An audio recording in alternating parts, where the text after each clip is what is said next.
Well, the midterms have come and gone at this point, and we all knew this was going to happen as the midterms drew to a close, and we all knew for a fact who was going to be representing us in both chambers for the next 2 years. We wanted to avoid it, we wanted to put it off further, but we've come to the point now where we have to start talking about it. And I am talking about the 2020 presidential race and where it's going to lead this country and who's going to be running and who isn't going to be running. This is an election cycle with a valid incumbent for president. So one would think that we could completely ignore the Republican side of the field because we're obviously just going to renominate Donald Trump and he's going to run again for president. He announced that he's going to seek a re-election just months after his first term started in 2017. But in today's politicized climate, and especially with everything that's been going on just in the last few weeks, and the discussion about the wall that's going on around the country, there is reason to believe that as we move into 2020, we may see some actual, valid, serious primary challengers for Donald Trump. Because of the upcoming Christmas holiday and the fact that I would like to spend some time with my family, I am actually pre-recording this on Friday, in the very wee hours of the morning. And that's important for what I'm about to say because right now, at where I'm sitting, we are sitting and waiting to see whether or not the Senate can come up with votes to keep the budget going that the House passed yesterday on Thursday, or whether or not they're going to shut the government down over border wall funding and what's going to come out of that. You can see my last week's Sunday's video on government shutdowns if you want to know more about what happens in the government shutdown and what that means for the rest of the country going forward. So right now, you will have more information than I do as I'm recording this. But what I do know from Friday in the wee hours of the morning is the fact that if we don't get at least big portions of the wall built, or should the House go behind the president's back and take some of the money out of the budget and earmark it to other things, because Democrats control the purse strings right now, Donald Trump is going to face a seriously rocky road going into 2020, and John Kasich is sitting there nipping at his heels waiting to come up and try and oust him in a primary. I've been saying since the first days of this channel that one of the things that I'd like to see out of this country is a lot of the laws and regulations relaxed around candidacy and a lot more people running. Because I doubt in a Republican primary in the upcoming election cycle for 2020, we're going to see 18 Republicans rising up and trying to challenge the president for the presidency or at least the Republican nomination. And that's a disappointment to me based on what I'd like to see out of our country. Ideally, what we are probably going to see out of the Republican side of the aisle is John Kasich, because he's already announced that he plans to run, and a neocon or two that's especially angry about the fact that we have just pulled out of Syria and we are going around and trying to end all of the other major war fronts that we have around the world at this time and get more of our troops home where they can be safer and spend more time with their families. So that's the Republican side. It's not a simple cut and dry just re-elect the incumbent. There's going to be a lot of things shaking up and happening on that side of the aisle over the next 2 years until we finally sit down and see the end of the primaries and see who's going to be on the ticket. But over on the left side, that's going to be a little bit different, and I do anticipate not quite as many people as ran in 2016 for the Republicans, but I do see that there's going to be a lot of people talking about campaigns, actually campaigning, and I think we're going to have much fuller Democrat debates in the coming election cycle than we saw during 2016. Some of the first polls have already come out for the Democrats, and according to these polls, most popular around the country to see on the next ticket for the Democrats is going to be, surprisingly, Joe Biden, followed immediately by failed Texas Senator and former Texas Representative Beto O'Rourke. Before the election cycle even starts and anything becomes official and on paper, I can tell you right from the get go that both of these men are going to be fighting an uphill battle to get onto the ticket.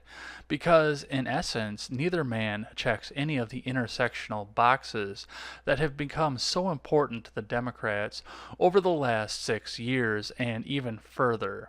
On top of that, Joe Biden just turned 76 years old, which means that in January of 2021, when he takes office, he will be a whopping 78 years old, and possibly maybe one of the oldest people to hold the office at that point.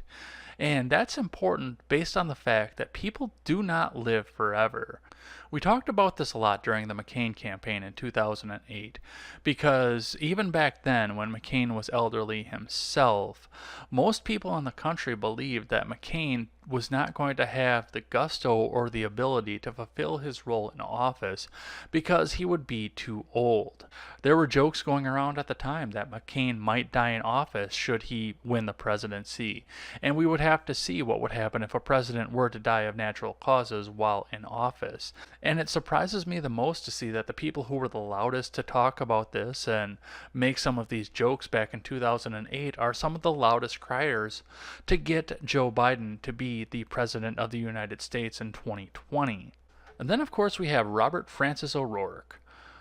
Beto O'Rourke, as he's more commonly known, is a former representative from the state of Texas who recently ran an unsuccessful bid to try and unseat Ted Cruz as the senator for Texas. I bring up Beto's name because there was a lot of assumption while Beto was on the campaign trail that he himself was Hispanic. Beto O'Rourke is a fourth-generation Irish American, which means, of course, that he also does not check off any intersectionality boxes, giving him a very hard road going forward if he does want to get on to the Democrat ticket in 2020. But Beto has a different trump card sitting in his arsenal that a lot of the other people that are on the Democrat nomination list do not have, in that Beto O'Rourke, by political standards, is very young. What this means is that Beto O'Rourke can use some of his youth to try and energize the collegiate and otherwise Democrat base in much the same way that Barack Obama did in 2008 when he ran against John McCain, and the age thing became one of the big issues. Now, other than these two, there are a lot of other people that are being considered for a possible 2020 run against the president, and the Kavanaugh hearings through the Senate seem to be one great big campaign for both the senators and for the presidency in 2020. And Cory Booker was one of the people that took the most advantage of this while the hearings were going on. Cory Booker is a young New Jersey senator who incorrectly identified himself as having a Spartacus moment during the Kavanaugh hearings. And I think after that, a lot of people stopped really taking him seriously in anything governmental. Booker wound up becoming a joke around most of the conservative punditry, but he does have the intersectionality, himself being a young black man. So he would be one to watch out for. I could potentially see a Booker and Gillum ticket coming in 2020 based on their performances during 2016, both on and off the campaign trail. So that would be a name to watch for sure. The youth of America have expressed a very concerted interest in having Bernie Sanders redo his 2016 run again in 2020 to try and take down President Donald Trump again. Now, when we talk about this, we do have to keep in mind the fact that there was a lot of polling in 2016 that showed that Sanders would have been a viable candidate against Trump and possibly by polling could have beat Donald Trump. So that would be something to keep in mind, except for the fact that the DNC changed the rules about who can run for president as a Democrat rather than a third party, and because of the way that they changed the rules, Bernie Sanders would not be eligible as he is in government as an independent. There are a lot of people in college and just out of college right now that would love to see Bernie Sanders run as a third party because they want the opportunity to vote for him, and the write-in votes for Bernie Sanders over the 2016 election would seem to correlate that same thought that's going through the youth population in this country. But I don't believe that Bernie Sanders has any interest in running as a third party. Sanders believes, and possibly rightly so after the 1992 elections, that if he were to run, he would essentially just hand the presidency back off to Donald Trump, taking enough votes away from the Democrat contender to Donald Trump, but not enough to win himself as the president. And let's also keep in mind the fact that Bernie Sanders himself would be 80 by the time that he would run and win the presidency and take office. Elizabeth Warren has been talked about more than most any other candidate out there right now as a possible 2020 contender against Donald Trump. But I think Elizabeth Warren has hung up her campaigning, and I don't think a lot of people want to believe that right now. But I think this whole Native American thing and the DNA test were really the final nail in the coffin to her aspirations to the presidency. And I think her publicists have come to the same conclusion at this point. I noticed as we were nearing the end of the 2018 midterms that we were hearing a lot less about Elizabeth Warren. And I think there's a reason for that. I'm pretty sure that once the Native American thing came out and she tried to flaunt it as it was actually a viable thing for her and most of America accepted that it wasn't, I think she realizes right now that especially with Trump in office and all of that dirt out there, plus everything else out there that she probably doesn't want to come out, I don't think that she's going to put herself out there. But of course, popularity in polls can change a person's mind at the last minute, so that's a name that we need to keep an eye on. Of course, Hillary Clinton is going to run for office again, and she has made that perfectly clear. This will be Clinton's third time at trying to get the presidency, and no matter how much money she's thrown at it, she's failed at every turn. And she's also been one of the people that has, I think, weakened some of the other people's positions out there. I believe that Hillary Clinton is a part of the reason that there aren't a lot more people that are running up to be the president, or at least talking about it at this point. Let's not forget that it was the Clinton campaign that started the birther movement. That wasn't something that Donald Trump and Rednecks in America started. That was all started by Hillary Clinton back in 2008. But I do want to take some time and talk about that a little bit more at the end of the video. The biggest and possibly the scariest contender that we have out there for the presidency in 2020 is a more and more known senator from California, Kamala Harris. I've talked about Kamala on my channel before. I've directly engaged with Kamala Harris on Twitter on numerous occasions in which she won't respond. I don't know if it's because my Twitter page is too small or the fact that she has no contention, but many of her followers have jumped up and tried to grapple with me across the social media platform, usually ending in them calling me some sort of name and blocking me. But Kamala herself is actually possibly one of the most dangerous contenders out there, especially if she's going up against Trump. And that is including the fact that she has become a part of the Me Too movement, at least indirectly, because she took one of her staffers with her from California, and one of her staffers, while she was the Attorney General of California, was caught in a very, very bad position as far as the Me Too movement goes. But Kamala is young and she's not white, which would be a very appealing thing to Democrat voters out there, especially the ones that are the loudest on social media. In addition to this, Kamala Harris would have the opportunity to make history, especially against Hillary Clinton, as the first female president ever. But Kamala Harris is young relative to other politicians out there, and she is a minority. I'm not exactly sure where her descent comes from, but I know that she is not white. And again, she would also have the stigma of becoming the first female president ever. And these are all very important things to social media Democrat voters out there, especially the ones who are the loudest on all of the social media platforms. But it goes further than that. I said that the Kavanaugh hearings were great big campaigns for Democrats who had no chance to go home and campaign in their home states because the August recess was canceled, while we were trying to figure out what to do about the judges that McConnell had backed up and Kavanaugh himself. And Kamala Harris, even though she wasn't defending a seat at the time, took very big advantage of this while she was going through the Kavanaugh hearings. Harris was one of the loudest voices against Kavanaugh, and she seemed to ask a lot of very pointed and a lot of very leading questions trying to lure Kavanaugh into a perjury trial. Indeed, if we look at Harris's performance throughout that entire situation, we can see a person who was going to go to any length that she could to try and end the Trump agenda and the Trump presidency. And I think that's going to ring very loudly as we go into 2020. Before I close this video, I want to take a second and talk about the fact that there aren't very many names that I'm talking about in this video, and what that means for the general political situation of this country, and what it would mean going forward into the 2020 presidential election and the primaries that will follow from it. Donald J. Trump is a lifelong Manhattan business Democrat who had the Clintons at his wedding, and while his particular style of politics is no longer popular in the Democrat Party of today, that doesn't change the fact that he's not really a Republican. And I'm sure that under those situations, there would be a lot of people in the Republican field who would like to be the one to jump up and cut Donald Trump, the Democrat, down at the knees and end his presidency and get a true Republican into his place.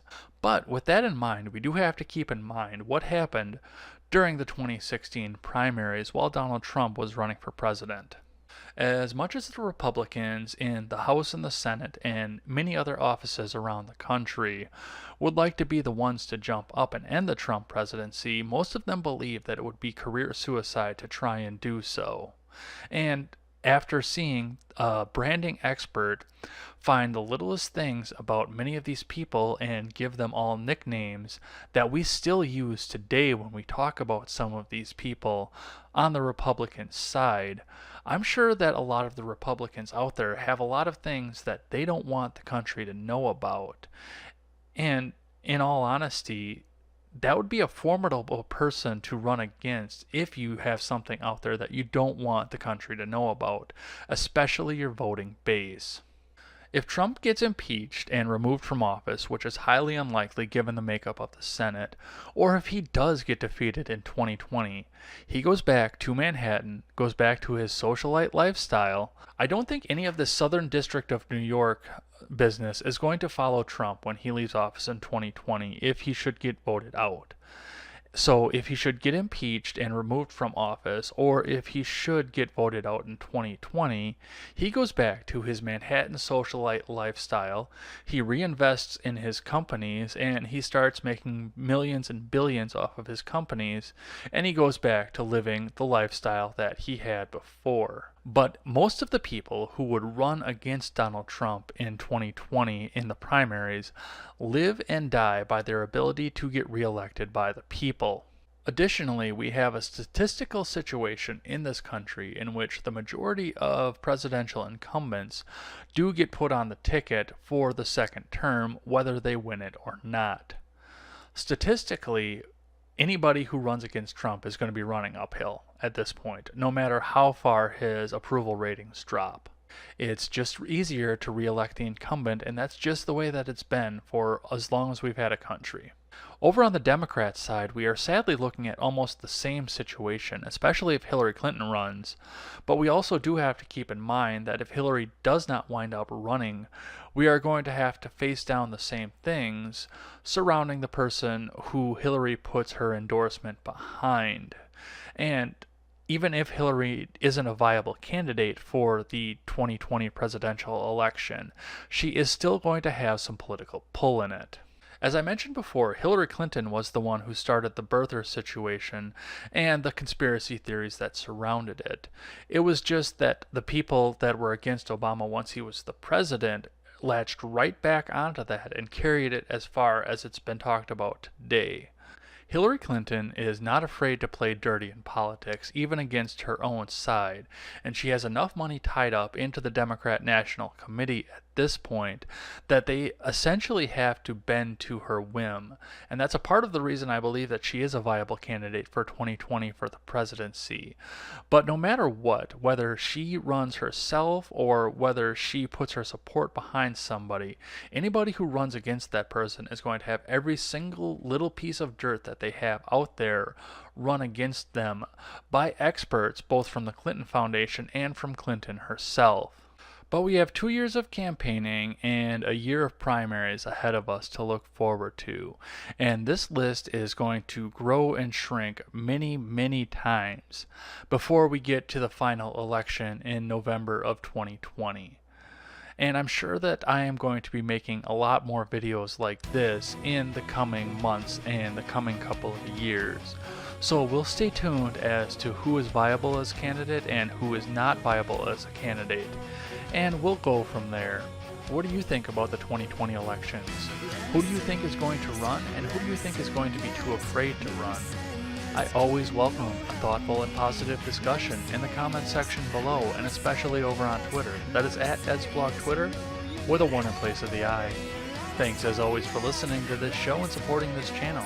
And remember, never take the words of bloggers, podcasters, or journalists as gospel. Find all the facts and draw your own conclusions. Take care.